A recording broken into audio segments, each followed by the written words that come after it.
Hello everyone, Espurr here. Now, what is today's game on TC Hagglefish, where we're watching the Stringer.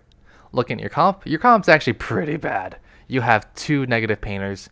You yourself are not even a positive painter. You're not even a neutral painter. You're like, I guess you're kind of a neutral painter. Kind of neutral. I'll say you're neutral. The only positive painter you have is Reflux, and it's not great. It's really not great. You really got to be making sure that you're painting. I know your weapon isn't the best at painting, but you really got to make sure you're painting for your team. Like, you got to hard focus that to make sure that your roller and that your blaster have enough paint to do their jobs. I do not know why Nintendo is so bad at matchmaking. This is not matchmaking that should ever happen. Anyways, I shouldn't be complaining like this after this long at least. Move over to the left, try to help at the tower. Actually, there's two down. Where's the last one? Okay, so we know one is in the far left. The charger's in mid. That means you can move up. You can move up to like you could have moved up to pillow. The opportunity's closed, but could have done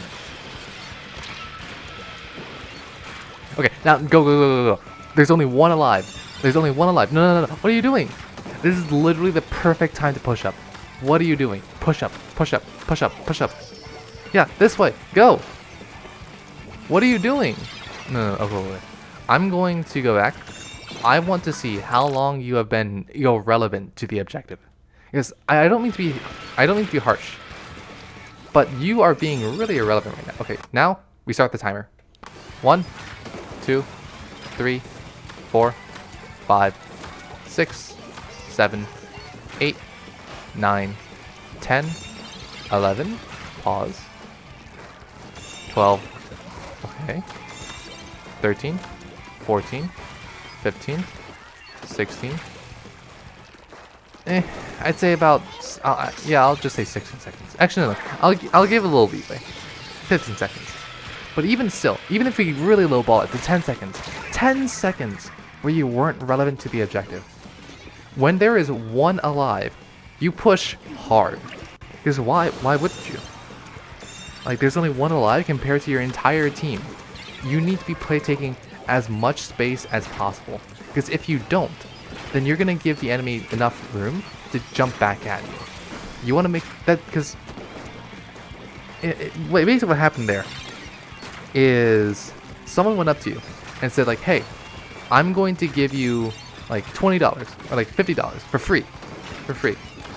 And then he basically said, nah, I don't feel like it. Like, I don't really want this money. Like, yeah, all I had to do is just take it, but I don't really feel like it. That's basically what happened. So, from what I can tell, I'm wondering if knowing when to push is a problem for the Stringer.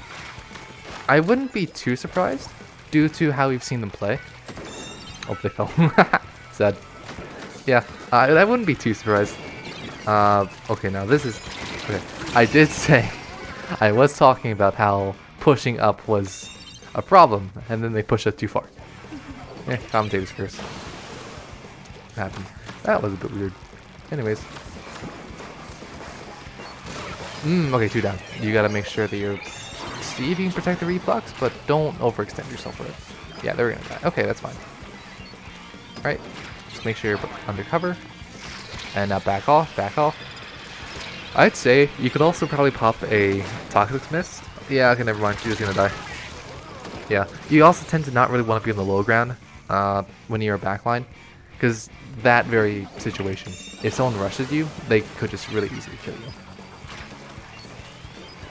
So you tend to want to stay on the high ground, just because that's where the enemy team will have a harder time getting to you. Jumping over here though was not a good idea, because how are you expect? You basically took a... How did they not kill you? Well, I guess they didn't try to fight you, but they really should have. There's a Stringer in there. What is it called? A Tetra. Anyways, you have an off angle on tower. That's neat. That's actually pretty good. That's really good, actually. There was a jump on tower. Did you not notice? It's not. Anyways, your team does have the advantage. Try to make sure you play with them so that you actually use the advantage to your advantage. Yeah, I'm not gonna blame you too much. I will blame you a little bit if you do that. If you don't play with your team during like man advantage, because that's a thing that I see a lot of people do. But you know, try to do it. Try to not make that mistake.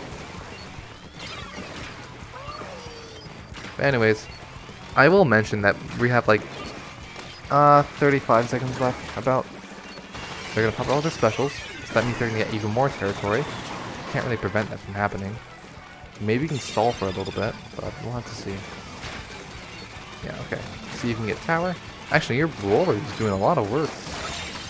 Yeah, that's a lot of work. Yeah. Okay, let's go. Yeah, no, go. The same exact situation. One alive. Push in. You gotta paint. Okay, maybe you can pop this and figure out where the last one is. What's happening to the video? Oh, whatever. Maybe you can... Yeah, okay, go. Now, go. You have to go. You have to go. You have no choice. You have no choice. You have to go. You have to do something for tower. And you don't. Okay, so I think there are two main problems I was seeing here. One was objective relevancy, where you weren't really doing anything for the objective at some points. You want to make sure that every action you're doing is in somehow related to the objective. Why am I shooting at this area? Oh, it's because I want to take this territory because it'll help us get to the objective. Why am I shooting this person? Because they're denying us from going forward, and going forward is part of the objective. The other thing is not realizing when good situations are to push in. So if people are if people are like 2 down, if the enemy team is 2 down, that is a very obvious sign to push in, and you need to push in as hard as you can, as fast as you can, because that is basically free territory. But aside from that, you won't always get 2 down. So other situations where you can push on are when your team gets a pick and pops a special, when your team pops 2 specials, or when your team gets 2 picks. Let's see. Those are situations you can push off of. But yeah, that'll be it for today. You can. I will also mention you can easily see when those have happened or when you have those by just checking the top. You can check the top, see who has special, see who's dead, see who's alive, and using that information, you can formulate or you can guess whether or not it's a good time to push. You'll get it wrong a few times, or a lot of times, so just make that mistake and learn from it. So, that'll be it for today. See y'all.